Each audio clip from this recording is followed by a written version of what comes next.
Before I retired, I was a consumer auto finance lawyer. My last salary was about $200,000 a year. That's a nice salary, okay? That's a nice salary, Rashida. That's a nice salary. Hey guys, Tiny Bryson here. Welcome back to the show. And if it's one thing you know that I basically love is early retirement. So this lady right here is 39 years old, lives in Mexico City, and retired with $660,000. I know it sounds crazy, a crazy amount of money, but it's not impossible. That's the crazy thing about it. So if you're actually willing to sacrifice, buckle down, and get it done, you can get it done with an income of like around $50,000 to $60,000. If you have like a partner, you're married or whatever, it can be a lot more easier. But I always want to find out how they did it, how they enjoy their lives, and what their new budgets basically are. So without further ado, let's find out what's going on here. And also, subscribe to the channel and hit the bell so you're notified. It's the only way YouTube lets you know when these videos actually come out. Without further ado though, let's find out what the vibes are like. I didn't realize how unhappy I was and how much that manifested itself in my body. Unhappiness is real, right? If you're unhappy, it will manifest in your body. But it's also, you know what the best thing is to do, guys? You have to try different things out. Sometimes you live like garbage and you think you live very nicely because you haven't tried out anything else, you know? Try different things out. Like, I lived in New York in like a little bedroom. That bedroom was literally like where I slept, where I worked, where I entertained, where everything happened. And now I live in Puerto Rico, like for a fraction of the price. I'm a lot happier. Traveling, I saw how other countries and societies treated work. How in America, we are so focused on what you do and how that defines who you are. Yeah, so interesting, huh? It's hard to describe how much happier I am now. This lady looks happy, man. I'm not gonna lie. By the way, I strongly believe that happiness is an action, right? You become happy by doing the things that you actually love, being surrounded by people, making connection and all these things, right? So happiness to me is an action. If it was just an emotion, I would be, you know, just like I don't even know how to control emotions like that, right? So you gotta be able to consider happiness an action. Just like unhappiness is also an action. I intentionally build a life that I love. There you go, intentionality. I retired in Mexico City with $660,000. I'm Rashida and I'm 42. I retired to Mexico City from the United States. 42? I thought she was 39 years old. Oh, she retired at 39, but she's 42. This was 3 years ago. Before I retired, I was a consumer auto finance lawyer. My last salary was about $200,000 a year. That's a nice salary, okay? That's a nice salary, Rashida. That's a nice salary. Guys, when you guys hear this stuff, write these things down, you know? What is it? Car consumer report? Hold up. Car consumer credit lawyer. Interesting. I grew up middle class with parents who didn't talk to me a lot about money. Being good at saving money came from years of being reckless with money. That's the worst way to learn, by experience. I hate it so much. Before I went nice apartment, by the way. To law school, in that time, I was really check to check. After college was the first time where I really understood how expensive it is to be an adult. I was super expensive. Working as a not that expensive. You get like a nice degree, a nice career, like you're solid, but it's like a lot more expensive when compared to living with your parents. Receptionist, and I realized I couldn't afford myself. So I couldn't afford myself. That's awesome. I knew I needed to do something else to be able to live the life I wanted to live, and that thing was law school. Law school. Went to law school at the University of Virginia. By the time I left law school, I had a lot of student loans in those places. Had about $200,000 worth of student loans. That's what I just said, yo. That's what I just said. Between undergrad and law school. That's ridiculous. After graduating, Rashida bought 2 houses in Ohio as investment properties. So that gets her some passive income too, I guess. I was talking to a friend who invested in real estate. Working towards FIRE. And I realized that FIRE is financial independence, retire early. I could pick up houses pretty cheaply in Ohio. Look at that. Purchased my investment property for $17,000 and sold it for around $75,000. Nice. And my own home, I purchased for $84,000 and sold for around $125,000. So she was flipping properties. I gotta tell you, I hated flipping houses. And that's when I learned that what might work really well for another person It's a job. from a financial perspective isn't going to work for everybody. The Understood. investing strategy that's worked best for me has simply been investing in mutual funds. Mutual funds, or also real estate, and just like buying a hole and having a management company. So I'm very But the rents might be super low much too. in the stock market, hands off. Give it to a brokerage firm, invest it in one of their mutual funds, set it I don't like mutual funds. I like index and funds. forget it. Which, by the way, an index fund is a type of mutual fund, but like it's just an index. So you're tracking something instead of trying to beat it. By 2017, Rashida sold both her properties and moved back to California for work.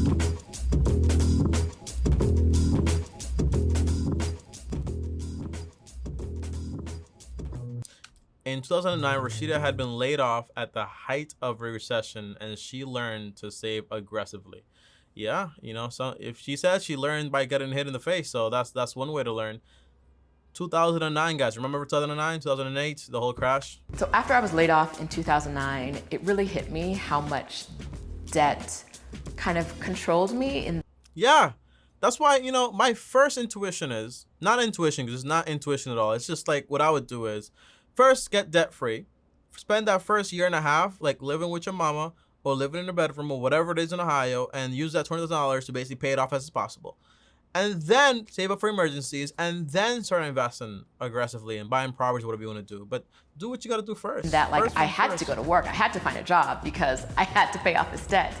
And so when I got another job, my main focus Yo, she has very white teeth, guys. I can't stop looking at her teeth. with my money became paying off my debt. What I Yeah. did was I really stayed focused. I paid one thing at a time, stayed focused on it, and I didn't get distracted by shiny things. Yeah, yo, humans are so like crazy, right? Like shiny things are just like what gets us, you know, like shiny little diamonds, shiny little gold, As I whatever. earned it more is. money, I just put it all towards my debt. And it sucks because you feel like I'm working just to pay off my debt. You are, because that's what you got to do right now. Lived what you might describe as a FIRE lifestyle without actually knowing that FIRE existed. Once I got in the habit of squirreling money away towards my debt and like pushing it aside, then I just got in the habit of like pushing that same amount of money aside every month. And as it grew, as my income grew, I just pushed a larger amount of money to the side. Yeah. So you live off of X, and then whatever is a surplus, just spend it on your debt. It sounds like, but I'm not investing. You aren't, because you got to pay off the debt first. So at first it was to my debts, and then it was towards, when there was no debt left, it went to my investments. Yeah. In 2018, Rashida lost her job after the company went out of business. Yeah, she lost. It's hard out here in these streets, man. But look, right? 2009, then 2018. That's 9 years later. You know what I'm saying? So it's not like she's losing a job every month. She decided to take a year off to travel the world. Interesting. I wouldn't have done that. I would have probably just like invested more, go back to work, and then just travel the world whenever I wanted to after. But it is good to explore. You know, I think this exploration motivated her more. If you can afford it, you set the money aside, good. Without the layoff, I would still be there. And even with the Listen to that, guys. Without the layoff, I would still be layoff, there. I was second guessing my decision to go travel. I don't think I would have gone to take a career break if I didn't have the therapist I did. She was like, if you don't go now, you're never gonna go. That's good. Yo, therapy is a fire thing, man. Go to therapy, I guys. traveled to 44 cities and I think 23 countries in my 1 year of my career break. 44 cities and 23 countries in 1 year. That's not bad. That's not bad, is it? What is it? What's that, guys? So let's see right here.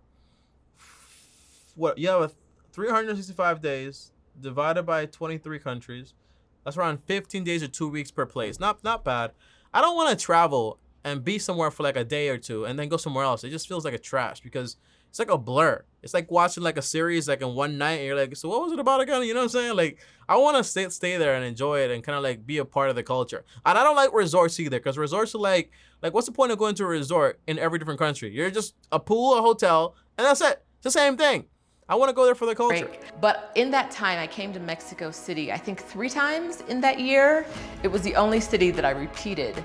And She liked it. I just really loved how I felt when I was here. I loved the energy of the city.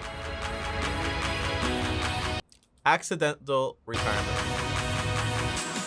My plan after my career break was to go right back and find a job. By the way, you see this a lot of older ladies, not saying, I don't know her situation, but they don't get married or have any kids at all, you know? And also with men, not just ladies. Children, partners, those things are important. Careers are cool, retirement is cool, but you don't want to be alone, man. I'd be Just some advice. in a better mood, and I'd go back to a different job and things would be fine. But traveling and seeing that the way we work ourselves to death in America is not Look, they have bikes here. common around the world made me realize that I could have a different life if I made the choice to have a different life. That's awesome. I always say that I accidentally retired. I paid off all my debt, I saved money, and then when I realized I didn't want to work again, I did the math. I looked at my investments. $640,000. I'm guessing she's using the 4% rule. So we're talking about $640,000. 4% of that is $25,000 divided by 12. She's living off of like $2,100. If she has real estate and stuff like that, not bad. But then there's also taxes involved here, so it depends. And I had about $500,000 $500,000, nice. saved and invested. And I knew I was going to get another like 150 in stocks from a company I used to work for. Nice. I knew I had about 660,000. Nice. That's a lot of money. Because I knew I didn't want to go back to work. That was enough.